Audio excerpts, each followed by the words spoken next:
अस्सलामु अलैकुम वरहमतुल्लाहि वबरकातुहू। बिस्मिल्लाहिर्रहमानिर्रहीम। नहमदुहु व नुसल्ली अला रसूलिहिल करीम व अला आलिहि व अस्हाबिहि अजमाइन, अम्मा बाद। माशाअल्लाह, बड़े खुशी की बात है कि आप तमाम नौजवान जो है इंडिविजुअल उम्रे के सफ़र पे रवाना हो रहे हैं।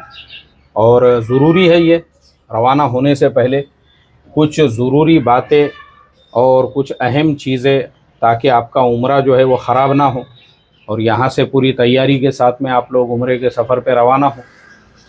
पूरी तैयारी से आप जाएंगे तो आराम से इत्मीनान से जो है आप लोगों का उम्रा होगा। अब सबसे पहली जो पॉजिटिव चीज़ है आप लोगों के सफ़र में वो ये है कि माशाअल्लाह आप लोगों ने इंडिविजुअल उम्रा करने का फ़ैसला किया। इंडिविजुअल का सबसे बड़ा फ़ायदा मैं आपको बताता हूँ, आप किसी के बंधे हुए नहीं रहते हैं। और आजकल फ्रॉड मार्केट में बहुत बढ़ चुका है। अभी थोड़े दिनों पहले ही मुझे हमारे एक शेयर मार्केट के लाइन से शागिर्द है, उन्होंने अपने इमाम साहब का क्लिप भेजे थे कि वो इमाम साहब, उनकी पूरी फैमिली, उनके सारे रिश्तेदार और उनके कई मुसल्लियों की उन्होंने तश्कील किए थे। वो बेचारे 3 दिन से मुंबई एयरपोर्ट के ऊपर जाके इंतज़ार कर रहे थे। अब उनके टिकट वगैरह भी जो है बाद में पता चला कि वो सही नहीं है, वीज़ा के भी इशू हो गए। उसके बाद वापस वो लोगों को जो है 400-450 किलोमीटर का सफ़र कर तय करके वापस उम्रे का, और वहाँ कोई उनको रहबरी करने वाला नहीं, गाइड करने वाला नहीं है। अब वो वहाँ वापस उसके ऑफिस पे पहुँचे, वहाँ पे वो धरना दे रहे हैं, आंदोलन, वहाँ किसी का कोई अता पता नहीं।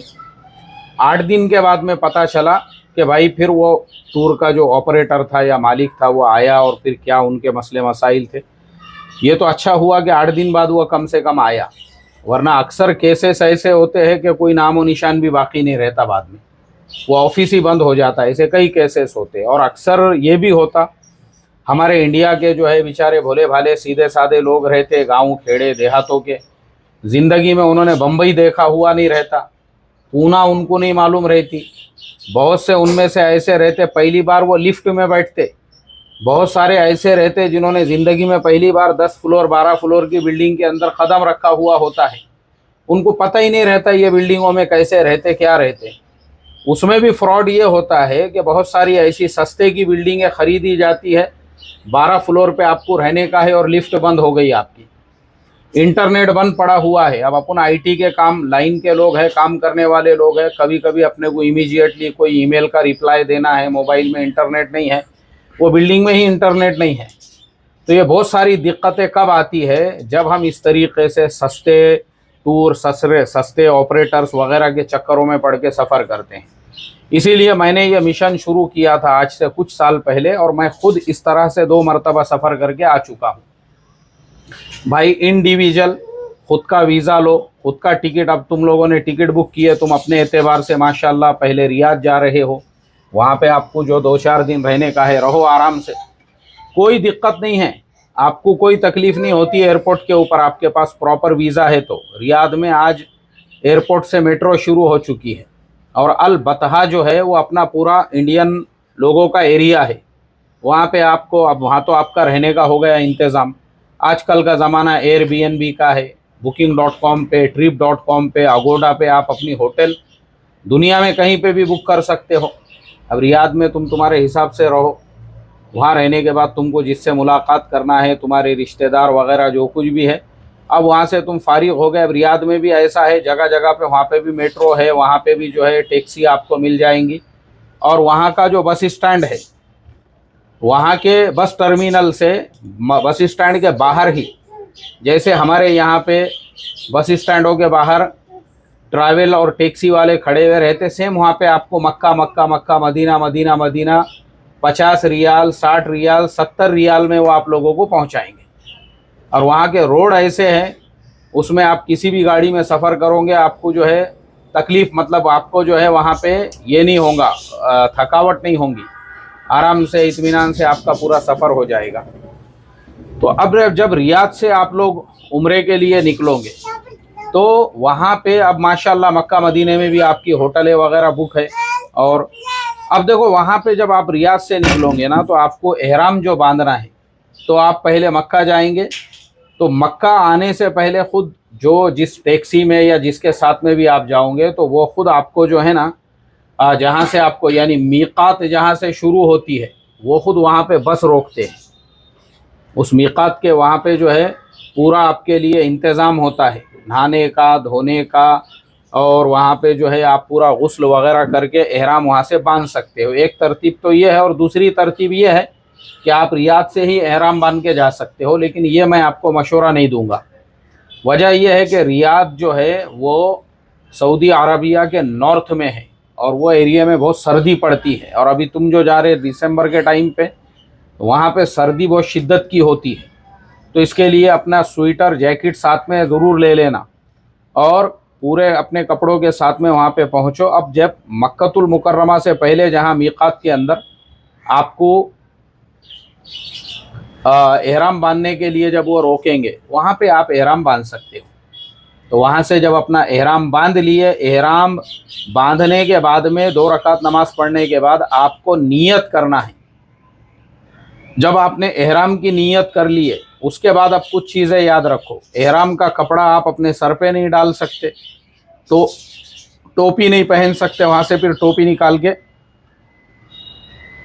रख देना अपने बैग में, या एक अलग से बैग रखना जिसमें एहराम वगैरह हो आपका। एहराम बांधने के बाद में ये सारी एहराम की पाबंदियाँ होती है। उसके बाद नाखून नहीं काट सकते, कोई बाल जो है अपने बदल का नहीं निकाल सकते, और ये सारी पाबंदियों का फिर वहाँ से आपको ख्याल रखना है। और वो ख्याल रखने के बाद फिर अब आप मक्कतुल मुकर्रमा जब पहुँचोगे, तो मक्कतुल मुकर्रमा जाने के बाद सीधा आपको हरम शरीफ नहीं जाना है। या तो आप रियाद से अगर कोई भी जीप वाले से, कार वाले से बात करोगे, तो उसको बोलना भाई मक्का में ये हमारी होटल है, हमको होटल तक तूने ड्रॉप करना। उसमें 2 शक्लें हैं। उसका रीज़न ये है कि तुम कितने लोग हैं। अब तुम्हारे ये जितने लोग हैं ना, तो इसमें एक तुम्हारा सबसे बड़ा प्लस पॉइंट ये है कि भाई हम इतने लोग हैं, तो वो टैक्सी वाले को तुमको वहाँ तक छोड़ना पड़ेगा। बोलना भाई हम एक साथ में इतने लोग हैं, तो तू मक्का में हमको कहीं पे भी ड्रॉप कर देगा, और तू बोलेगा कि बाद में तुम तुम्हारे हिसाब से जाओ, तो वो हम लोगों को दिक्कत होगी। तो अगर तुम रियाद से किसी टैक्सी वगैरह में जा रहे हो तो, और दूसरा ऑप्शन ये है कि मैंने आप लोगों के लिए वहाँ पे टैक्सी का इंतज़ाम किया हूँ, मेरे एक दोस्त है, तो मेरी उनसे सारी बातचीत हो गई है। अल्लाह ने चाहा तो वो ख़ुद तुमको रियाद से पिकअप कर लेंगे। हो गई तेरी बात, बोल दिया उन्होंने, रियाद से पिक कर लेंगे। उन्होंने बोले कि जैसी पॉसिबिलिटी रहती है। हाँ, तो इंशाल्लाह 90% तो चांसेस तुम्हारे है। वहाँ तुम्हारा अल्लाह के फजल व करम से इंतज़ाम हो चुका है। तो वहाँ से हम, मेरे जो दोस्त है वो तो तुमको होटल तक ड्रॉप कर देंगे, और मक्का में भी वो तुमको जब बोले तब अवेलेबल रहेंगे इंशाल्लाह। तुमको मक्कतुल मुकर्रमा में जहाँ जाना है, जीराना जाना है, मस्जिद आयशा से उम्रा करना है, या तुमको ताइफ जाना है, जो ज़ियारतें करना है, वो सब इंशाल्लाह वो हमारे जो अज़ीज़ दोस्त है, अल्लाह ताला उनकी जान माल इज़्ज़त आबरू उम्र में बरकत दे, वो तुम्हारी पूरी वहाँ पे रहबरी करेंगे। और अगर नहीं तो फिर इस तरह से तुम अगर टैक्सी करते हो, तो टैक्सी वाले को आप जो है पहले ही बोलना भाई हमारी होटल ये जगह पे है, उसको पूरा एड्रेस बताना, और पैसे उस वक्त तक उस टैक्सी वाले को नहीं देना जब तक कि वो तुम्हारे होटल पे तुमको ड्रॉप नहीं कर देता। वरना वहाँ पे भी बहुत सारे बेईमान, जो हमारे इधर के ही गए हुए बहुत सारे ऐसे ड्राइवर वगैरह मिलेंगे, या फिर वहाँ पे बहुत से मिस्री और बहुत से यमनी और दूसरे, मतलब जो सऊदी के लोग हैं ना, वो बहुत ईमानदार, बहुत ज़्यादा मेहमान नवाज है, लेकिन पैसे कमाने को जो बाहर मुल्कों से वहाँ गए हुए हैं, सूडानी वगैरह वगैरह, वहाँ पे भी अलग अलग मुल्कों के, तो वो ड्राइवर क्या करते, बस स्टॉप पे ही छोड़ देते ले जाके, और वहाँ गए बाद फिर वो बोलते नहीं मैंने कहा बोला था, मैंने तो यही बोला था, मैंने तो वहीं बोला था। समझ में आया ना। तो लोग जो है वहाँ पे भी अल्लाह, यानी उनको इसका भी खौफ नहीं रहता कि हम मक्कतुल मुकर्रमा में हैं और हमने कैसे लोगों से धोखेबाजियाँ नहीं करना बोल के। उनको लगता है कि भाई इंडिया के हैं, तो इंडिया वालों को जो है वो ऐसी ही गिनती में निकालते अपने लोगों को, तो कहीं पे भी छोड़ देते।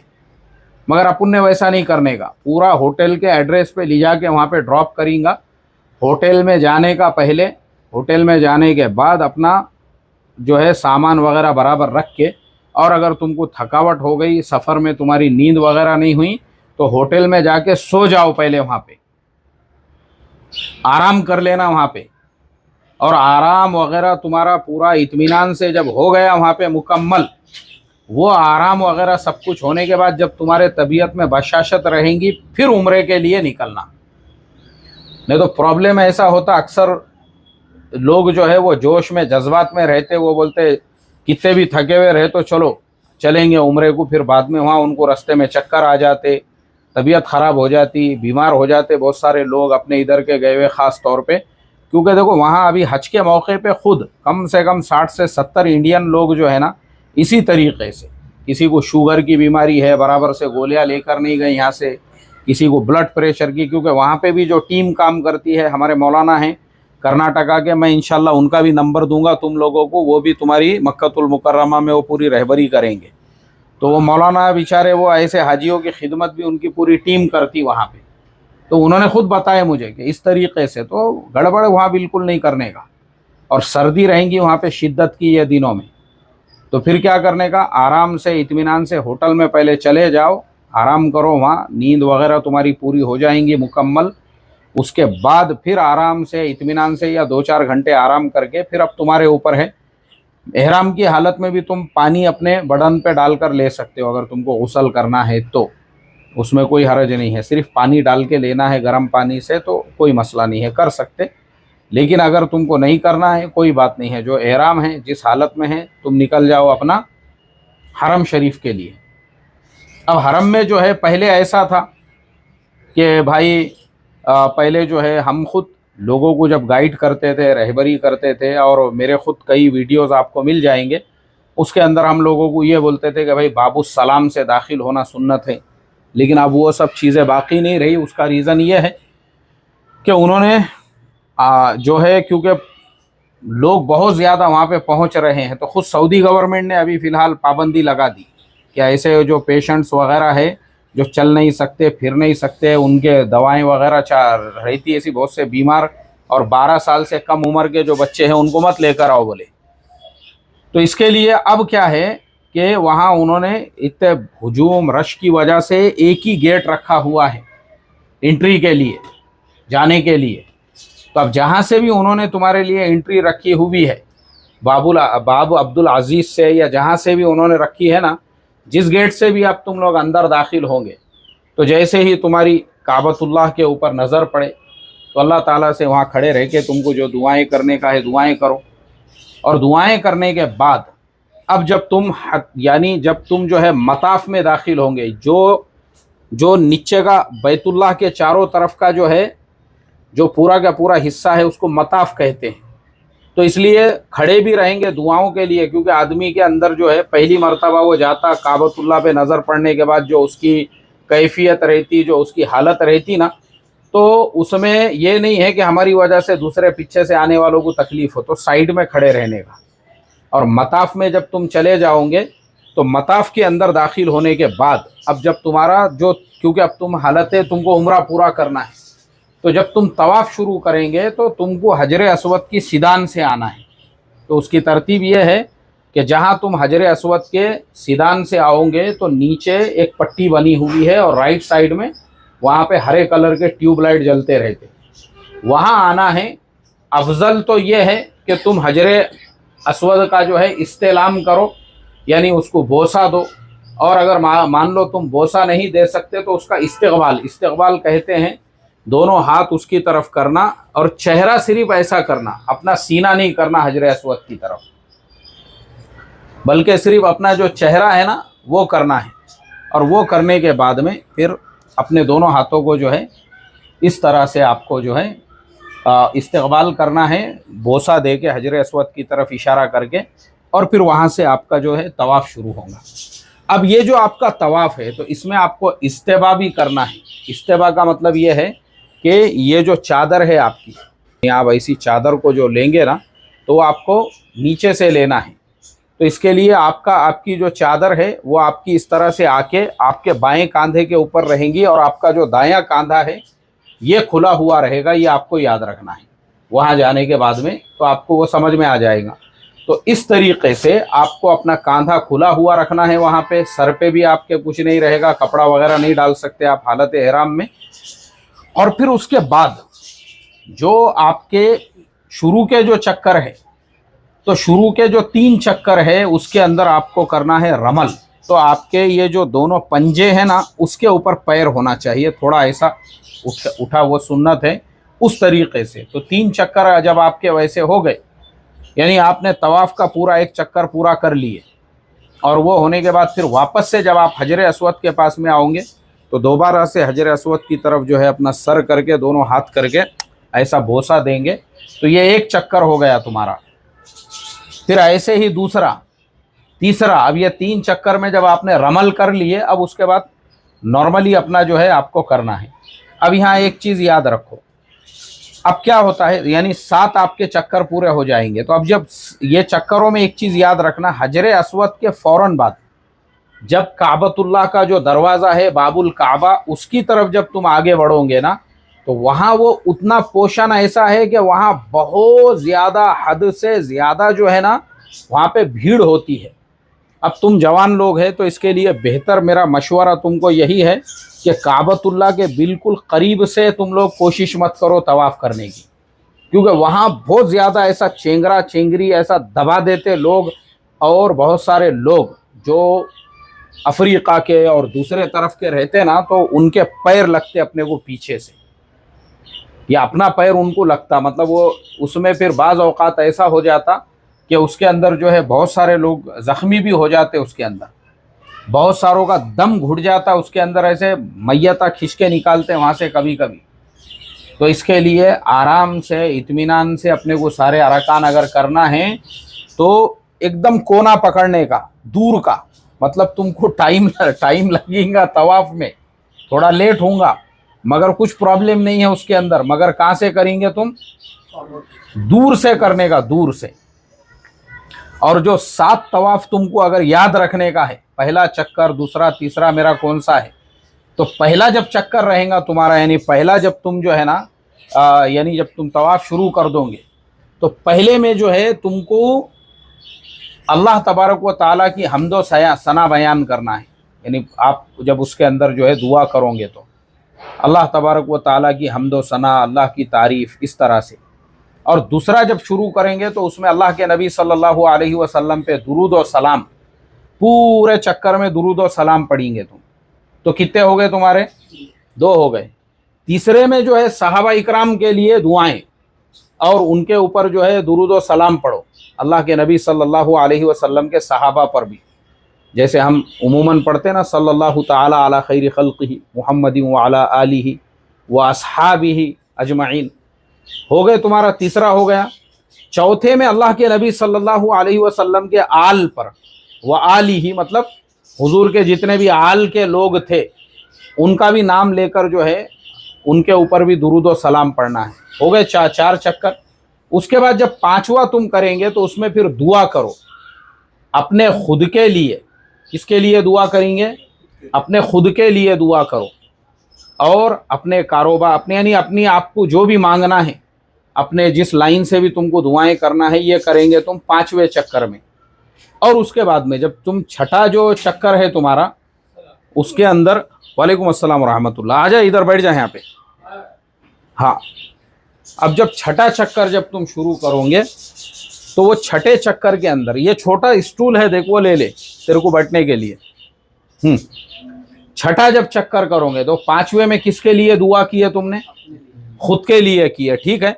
अब छठे चक्कर में जो दुआ करोगे वो अपने माँ बाप के लिए, अपने दादा दादी के लिए, अपने नाना नानी के लिए, जो अपने ब्लड रिलेटिव्स है फैमिली के, अपने भाइयों के लिए, इनके लिए आप जो है छठे चक्कर में तुम दुआ करोगे। अपने माँ बाप के लिए, अपने दादा दादी के लिए, अपने नाना नानी के लिए, अपने भाइयों के लिए, अपनी बहनों के लिए, जितने अपने ब्लड रिलेटिव्स हैं, अपने भतीजे हो गए, भांजे हो गए, खालाएं हो गई, मामू हो गए, ये सब ब्लड रिलेटिव होते, चचा ताया, ये सब के लिए जो है तुम छठे चक्कर में दुआ करेंगे, ठीक है।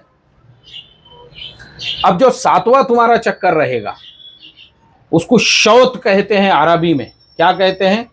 जो एक चक्कर है ना उसको शौत कहते हैं अरबी में। तो जो 7वां तुम्हारा शौत रहेगा यानी चक्कर रहेगा, अब उसमें तुम दुआ करोगे अपने दोस्त अहबाब के लिए, अपने साथ काम करने वालों के लिए। बहुत सारे लोग ऐसे रहते जिन्होंने अपने को बोलते ना, भाई तुम उम्रे के सफ़र पे जा रहे तो हमको भी ज़रा दुआ में याद रखना। ऐसे अब सारे लोगों का नाम लेके आपको दुआ करना है। फिर उसमें पूरी उम्मत मुस्लिमा के लिए भी दुआ करना है, फिर पूरी दुनिया में भी जो हालात चल रहे हैं, मसाजिद के लिए, मदारिस के लिए, और मराकिज़ के लिए, खानकाहों के लिए, और जिसके लिए भी तुमको अब दुआ करना है, मतलब वो एकदम तुम्हारा एकदम एक जनरल जो है वो 7वां तुम्हारा शौत है, यानी चक्कर है। तो उसमें जिसके लिए भी, जिसने भी दरखास्त किया, उन सब के लिए अब तुमको 7वें चक्कर में दुआ करना है। तो इस तरीके से तुमको 7 चक्कर याद रहेंगे। बहुत ही सिंपल, आसान, क्योंकि लोग भूल जाते, उसमें याद नहीं रहता चक्कर कितवा है। तो जैसे ही तुम हजर अस्वद के पास में आए, हजर अस्वद का तुमने इस्तकबाल किए, और इस्तकबाल के फ़ौरन बाद में जो शौत यानी चक्कर शुरू कर रहे हो, तो पहले चक्कर में अल्लाह ताला की हम्दो सना, दूसरे चक्कर में अल्लाह के नबी सल्लल्लाहु अलैहि वसल्लम पे दुरूद व सलाम, तीसरे चक्कर में उनके सहाबा इकराम पे जो है दुरूद व सलाम, चौथे चक्कर में उनके आल पर दुरूद व सलाम, पाँचवें चक्कर में अपने खुद के लिए दुआ, छठे चक्कर में अपने माँ बाप के रिश्तेदारों के लिए दुआ, और 7वें चक्कर में जो है जनरल सबके लिए, दोस्त अहबाब वगैरह वगैरह, साथ में काम करने वाले जो भी है वो सब आ गए उसके अंदर। इस तरह से तुम्हारे 7 चक्कर पूरे हो जाएंगे। अब जब तुम्हारे 7 चक्कर पूरे हो गई है, ये 7 के 7 जो चक्कर है तुम्हारे ये पूरे हो गए, एक छोटी चेयर लेके वहां बैठ जा तू, शाद के बाजू में छोटी, उधर देख। 7 चक्कर जब पूरे हो गए तुम्हारे, उसके बाद तुमको 2 रकात नमाज पढ़ना है मकाम इब्राहिम पर। यह कुरान में है, इत्तखिदू मिन मकाम इब्राहिम मुसल्ला, अल्लाह का हुक्म है ये। तो इसलिए मकाम इब्राहिम पे क्या करना है तुमको? 2 रकात नमाज पढ़ना है। लेकिन जो मकाम इब्राहिम है वो बिल्कुल बैतुल्लाह के दरवाजे के सामने है, और वो इतना क्रिटिकल पोर्शन होता है, वहाँ तुम चल नहीं सकते।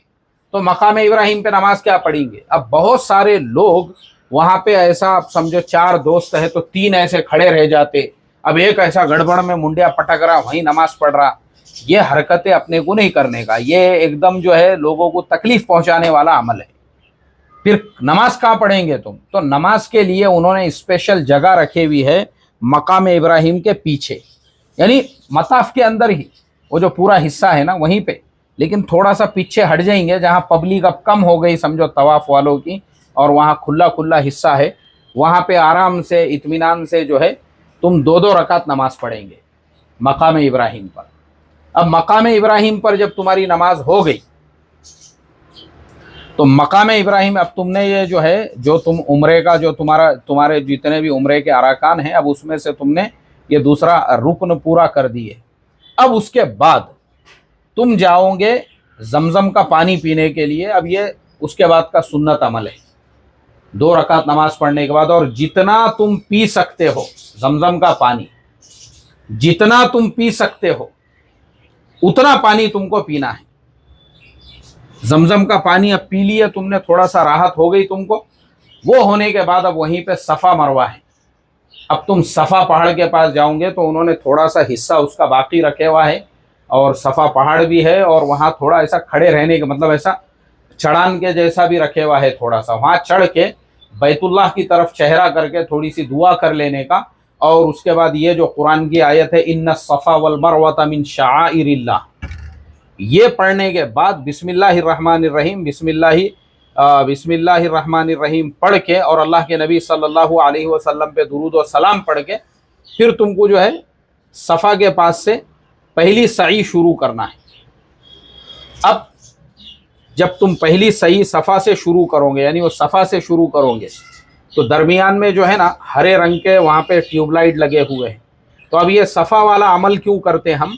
क्योंकि ये हज़रत हाजरा की सुन्नत है, तो अल्लाह ताला ने उसको हज का और उम्रे का जो है रुकन बना दिया हुआ है। उसके बगैर तुम्हारी सही मुकम्मल नहीं होंगी, वो तुमको सफ़ा मरवा पे सही करना पड़ेगी। तो सफ़ा से तुम चलोगे मरवा की तरफ, तो दरमियान में जो हरे कलर की ट्यूबलाइट आती है उसको मीलैन अखज़रैन बोलते हैं। उतने पोर्शन में तुमको भागना है, दौड़ना है उतने पोर्शन के अंदर, जैसे हज़रत हाजरा दौड़ी थी। अल्लाह ने उनके अमल को क़यामत तक आने वाले मुसलमानों के लिए जो है रुकन बना दिया हुआ है। तो अब तुमको दौड़ना है उतने हिस्से में, क्या करना है? दौड़ना है तुमको वहाँ से लेके वहाँ तक, और वहाँ से दौड़ने के बाद फिर वापस तुम आराम से जो है मरवा तक पहुँचो।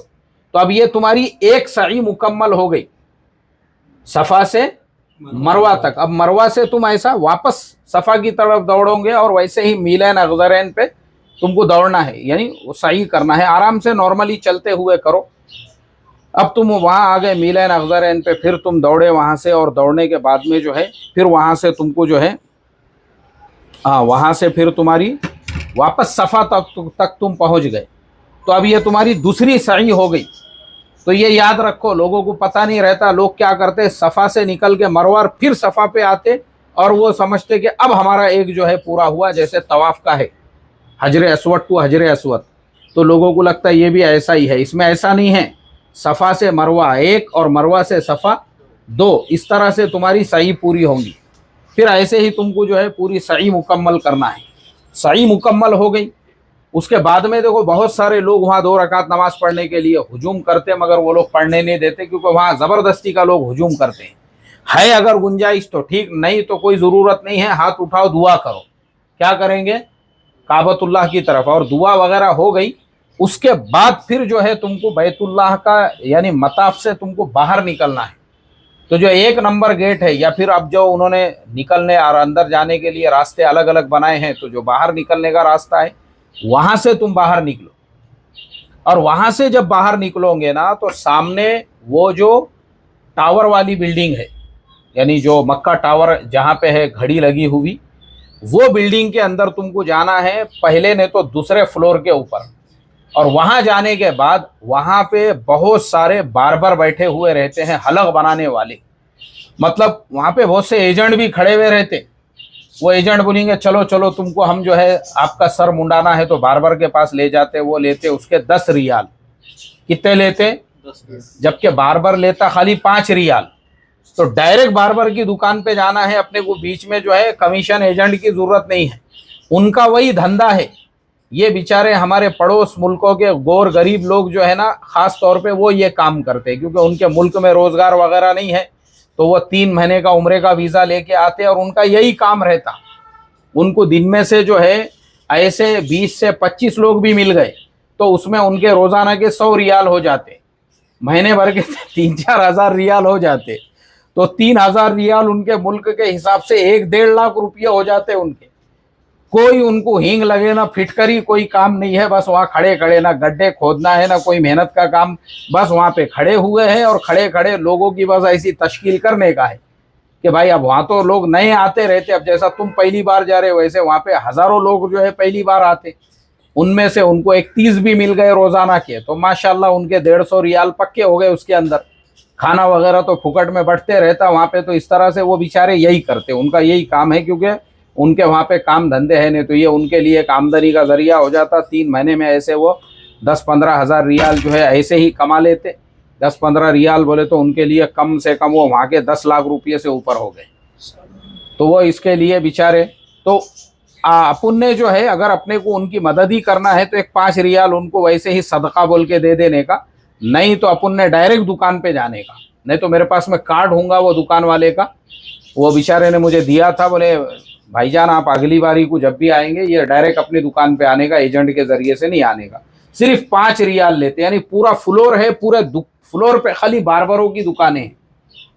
5 रियाल में अपना जो है आपने जैसी ही हलक बना दिए, तो अब आपका उम्रा मुकम्मल हो गया, पूरा हो गया। अब जब आपका उम्रा मुकम्मल हो गया पूरा हलक बनाने के फ़ौरन बाद, तो एहराम की आप पूरी पाबंदियों से बाहर निकल गए।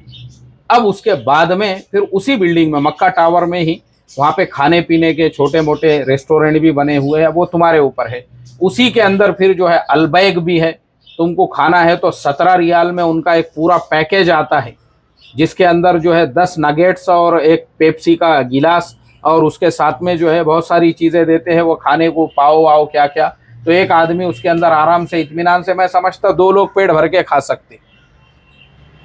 17 रियाल के अंदर मतलब तकरीबन 400 रुपये में 2 लोगों का पेट भर गया अपने यहाँ के हिसाब से। वो तुम्हारे ऊपर डिपेंड करता है, तुमको अलबैक में खाना है या वहाँ पे फिर जो रेस्टोरेंट वगैरह बने हुए हैं बहुत सारे। फिर रोमनसिया बोल के एक सऊदी का वहीं का ब्रांड है, वहाँ पे जो है मंदी मिलती है, तो एक मंदी 5 लोग आराम से पेट भर के खा सकते हैं। वो इतनी बड़ी क्वांटिटी के अंदर देते हैं कि वो आदमी को ख़त्म ही नहीं होती वो। तो वहाँ पे खाना वाना तुम खा पी के आराम से फिर अपनी बिल्डिंग में वापस से जा सकते हैं। तो देखो इस तरीके से तुम्हारा मक्कतुल मुकर्रमा में, अब जितने दिन मक्का में रहेंगे ना, तो वहाँ से फिर तुमने एक उम्रा जीराना से करने का वो सुन्नत है। अल्लाह के नबी सल्लल्लाहु अलैहि वसल्लम ने जीराना के अंदर जो है जब ताइफ वालों से जो है आपकी लड़ाई हुई थी ग़ज़वा हुनैन, तो उस पर भी वहाँ पे उनका कब्रिस्तान भी है, शोहदाए हुनैन की ज़ियारत भी करना, और वहीं से वहाँ पे फ्री बस चलती।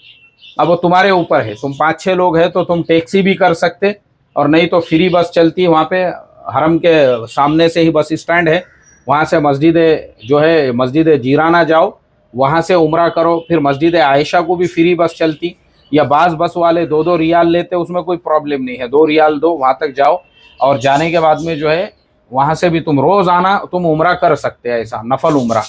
तो वो नफल उम्रे जब तक मक्के में रहेंगे ज़्यादा से ज़्यादा हरम शरीफ के अंदर गुजारने की कोशिश करो। और अगर तुमको अंदर वो एहराम वालों को ही आने देते तो ऊपर जाने की इजाज़त है, ऊपर कोई भी जा सकता, ऊपर जाओ, ऊपर बैठो, वहाँ से तुम काबतुल्लाह की ज़ियारत कर सकते हो। इस तरीके से मक्के के अय्याम गुजारो। और मक्के से जब मदीना जाएंगे तो वही जो मेरे दोस्त मैंने बोला हूँ, वो इंशाल्लाह तुमको मक्के से मदीना भी तुम्हारी होटल तक छोड़ देंगे, कोई टेंशन नहीं रहेगा। 90% तो है उसके, मतलब ये जो है चीज़ कंफर्म है। और अगर 10% में भी है तो फिर वहीं पे बैतुल्लाह के करीब से ही वहाँ से 30 रियाल लेते वो मक्के से मदीने के। कितने लेते? हाँ, उससे ज़्यादा देना नहीं उनको, बस वाले भर के लेकर जाते वहाँ से। 30 रियाल में आप मक्का से फिर मदीना पहुँच जाओगे इंशाल्लाह। तो इस तरीके से फिर मदीना जब पहुँच गए तो मदीने के अंदर भी पैदल ही जाने का, अपनी होटल से जो है मस्जिद नबवी सल्लल्लाहु अलैहि वसल्लम तक, और वहाँ जाने के बाद में भी जो है रोज़ा रसूल सल्लल्लाहु अलैहि वसल्लम पे दिन में से 10-12 बार जो है सलाम पढ़ने का, लाइन लगा के खड़े रहने का, रोज़े में 10 सलाम पढ़ के, हर नमाज के बाद में लाइन में खड़े रह जाने का, जितने दिन भी तुम है रोज़ाना सलाम पढ़ते रहने का। और वहाँ पे भी हरम शरीफ में यानी मस्जिद नबवी में ही वक्त गुजारने का। और वहाँ पे भी अपने और भी बहुत से शागिर्द भी है, और वहाँ के भी अपने बहुत से साथी हैं, मैं उनको भी तुम लोगों के नंबर दे दूंगा, तो वो भी तुम्हारी रहबरी रहनुमाई भी करेंगे इंशाअल्लाह, कोई दिक्कत और तकलीफ़ नहीं रहेंगी वहाँ पे। ऐसे ही मदीनातुल मुनव्वरा में भी जब रहोगे तो वो मेरे जो दोस्त है मैंने बताया, वो तुमको लगा तो बदर लेकर जाएंगे, उहद वगैरह तो वहीं करीब में ही है, और खंदक, ये सारी चीज़ें भी तुमको वहाँ पे देखने के लिए मिल जाएंगी इंशाअल्लाह। तो इस तरह से मदीने का अपना वक्त गुजारो और आराम से इत्मीनान से, कोई मसला नहीं है। वहाँ पे खाने पीने में वहाँ के कैसा है, क्वांटिटी बहुत ज़्यादा देते, तो इसलिए ऐसा अलग अलग नहीं लेना। तुमने 1-2 आदमी के लिए भी ले लिए तो सबको काफ़ी हो जाएगा, वो बचता बहुत वहाँ पे खाना, इसका ध्यान रखो। चलो, आपकी कुछ सवालात हैं तुम लोगों के? हाँ मौला मुफ्ती साहब, हम जो एहराम पहनने से पहले गुस्ल करना मतलब ज़रूरी है? देखो, सुन्नत तो नहीं है लेकिन मुस्तहब है। तुमको अगर करना है तो तुम कर सकते हैं, लेकिन अगर तुम पाक हो, यानी तुम पाक है, तुम्हारे ऊपर गुस्ल वाजिब नहीं है, तो कोई प्रॉब्लम नहीं है उसमें, तुम वैसे ही एहराम यानी पहन सकते हो। अब अक्सर लोग तो वैसा ही करते हैं ना, मुंबई से भी जो लोग एहराम बांधते हैं ना, तो वो क्या करते हैं, गाँव से गुस्ल किया हुआ रहता उन्होंने 2 दिन 3 दिन पहले, अब वहाँ एयरपोर्ट के ऊपर बांधना पड़ता है एहराम। पाक है तो कुछ प्रॉब्लम नहीं है उसमें। उम्रे की नियत में क्या करना है? सिर्फ नफल उम्रे की नियत करना है जब आप एहराम बांधोगे उस वक्त में, बस। और मक्का में इब्राहिम पे जो 2 रकात नमाज पढ़नी है उसकी नियत? वो आपकी नियत वही रहेगी उम्रे की ही, जो है मकाम इब्राहिम पे जो मसनून है आपके लिए, तो आपने तो ऑलरेडी तवाफ़ करके आप पढ़ रहे हो, तो वो अल्लाह ताला को आपकी नियत पता है।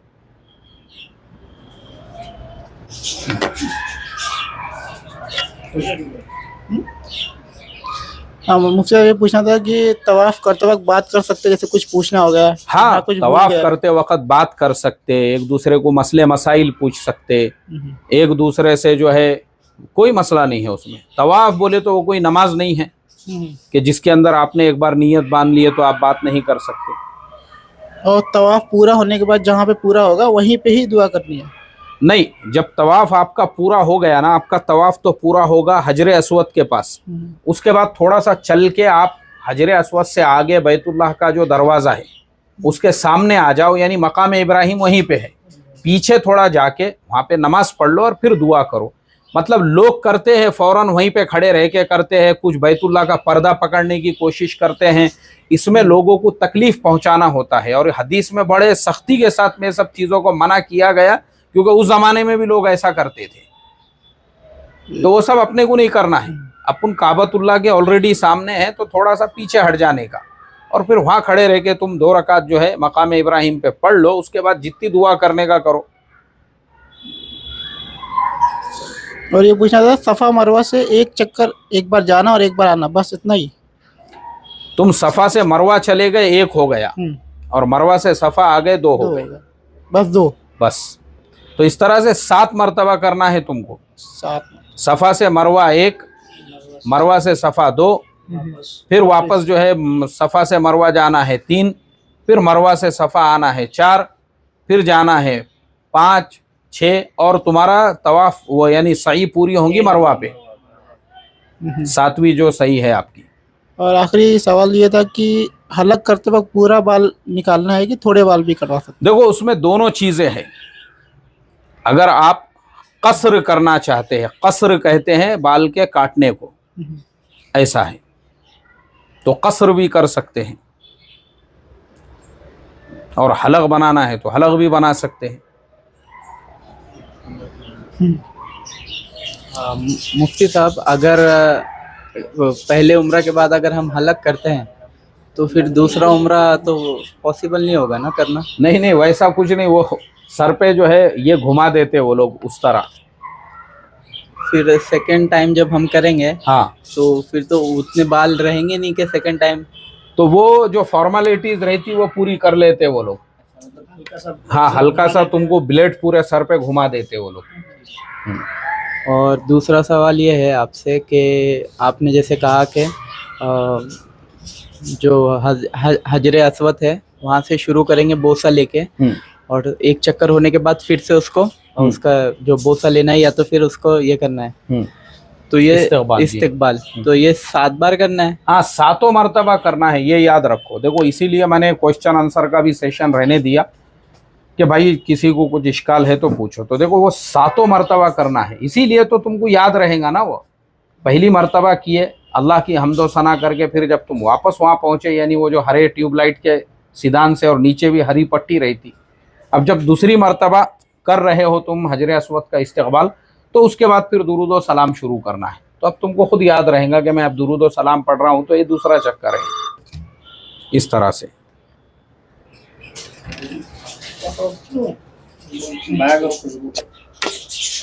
हाँ मुफ्ती साहब, ये पूछना था कि अगर बॉडी पे कोई खुशबू लगी हो जैसे डिओड्रेंट, और गुस्ल करने के बाद भी वो रह जाती है थोड़ी सी, और एहराम पहन लिए, तो क्या वो जायज़ है?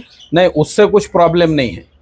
बल्कि अगर तुमने एहराम के कपड़े पे भी तुम्हारे खुशबू वगैरह लग गई हुई थी तुम्हारे नियत से पहले, उससे कुछ प्रॉब्लम नहीं। जब तुमने नियत कर ली है उसके बाद तुम नई खुशबू नहीं लगा सकते, बॉडी पे भी और एहराम पे, बॉडी पे भी एहराम पे भी।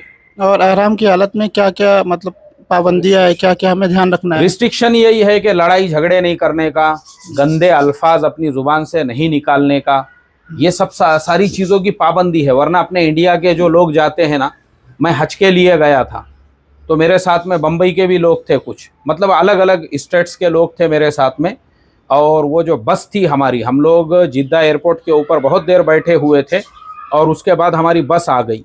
मतलब हम लोग तकरीबन बहुत ज़्यादा लोग थे, हमारे लिए 3-4 बसें आई थी। तो वो जो हमारे ऑपरेटर थे हज के, उन्होंने बोले तुम्हारी बस आ गई है, बोले ये बस में बैठो, फिर ये अपनी बसें है बोले। अब उसके अंदर जो लोग बैठने वाले थे वो उसी में झगड़े कर रहे, जगह घेर रहा एक दूसरा, पीछे रुमाल रख रहा है एहराम की हालत में, ए मेरे जोरू की जगह है, मेरे साड़ू की जगह है।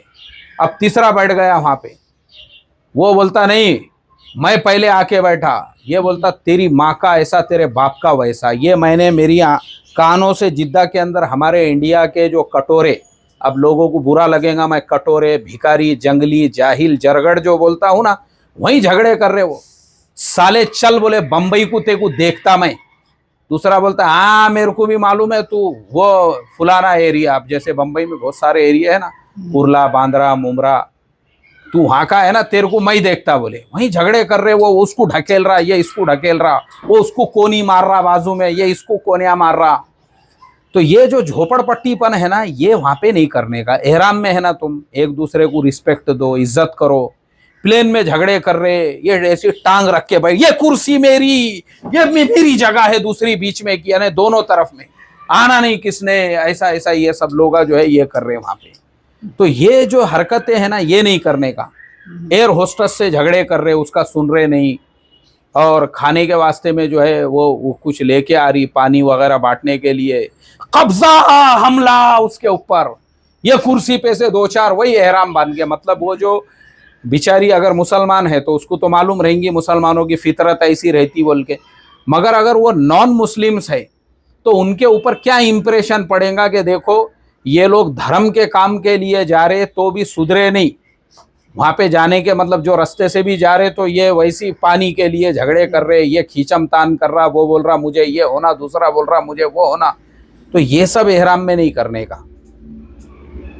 अपने दोस्त अहबाब भी है तो हंसी मजाक, छिछोरापन, जोक्स वगैरह, ये सब एहराम की हालत में नहीं करने का।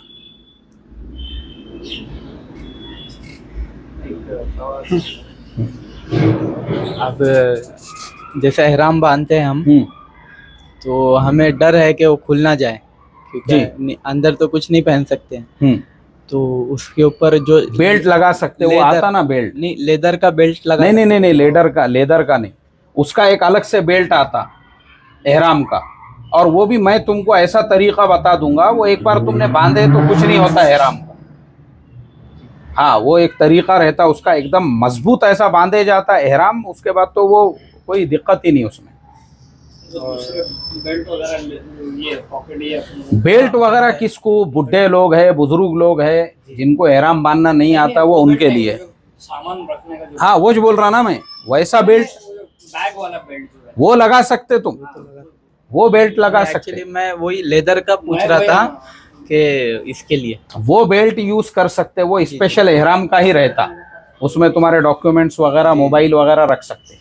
और ये पूछना था, जैसे आपने कहा कि आप आने के बाद अगर हम रियाद से मक्का जा रहे हैं और एहराम की हालत में हम आराम कर सकते रात में, फिर जैसे आपने कहा कि 2-4 घंटे आराम करके फिर, हाँ, तो आपने कहा कि आप जा सकते डायरेक्टली। तो मतलब मेरा पूछना ये था कि गुस्ल ले सकते हैं? तुम कभी भी ले सकते ना गुस्ल। एहराम की हालत में तुमको 10 मरतबा अगर अपने बदन पे पानी डालना है, सिर्फ पानी डालना है, तो वो डाल सकते। और गर्मी के मौके पे वहाँ पे जब मीना वगैरह में रहते ना, तो वहाँ तुम रह भी नहीं सकते, दिन में से 4-4 बार पानी डालना पड़ता वहाँ पे। हाँ, पूरा एहराम ये करके तुमको साबुन नहीं लगा सकते, खुशबू नहीं लगा सकते बदन को, बदन पे का मैल नहीं निकाल सकते, सिर्फ पानी डालना है तुमको, ये याद रखो। टॉवेल से रगड़ना नहीं है पानी डालने के बाद बदन को, ये भी याद रखो। इसीलिए मैंने हसन को बोला था कि तू वो मेरा टॉवेल वाला जो ये है ये लेकर जा बोल के। बोलो क्या है और मसला? चलिए, और है किसी के जहन में कुछ सवाल? अगर हम तवाफ कर रहे हैं और नमाज का वक्त हो गया तो हाँ, तो वो तवाफ रुक जाता वहाँ पे खुद ब खुद, वो खुद रोक लेते हैं। तो जहाँ हम खड़े थे वहीं पे बैठ जाने का नमाज के लिए। अब नमाज हो गई, फिर उसके बाद तवाफ शुरू। तवाफ एक ऐसी इबादत है जो 24 घंटे 12 महीने 360 दिन चलते रहता। वो एक इबादत ऐसी है जो कभी भी रुकती नहीं है, नमाज के औकात के अलावा।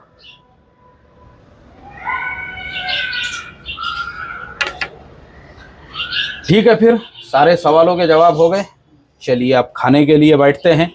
काफ़ी ताख़ीर हो गई, भूख लगी होंगी, पेट में जो है बिल्लियाँ कुलाटियाँ मार रहे होंगे। तो मजलिस के इख्तिताम का हम ऐलान कर देते हैं।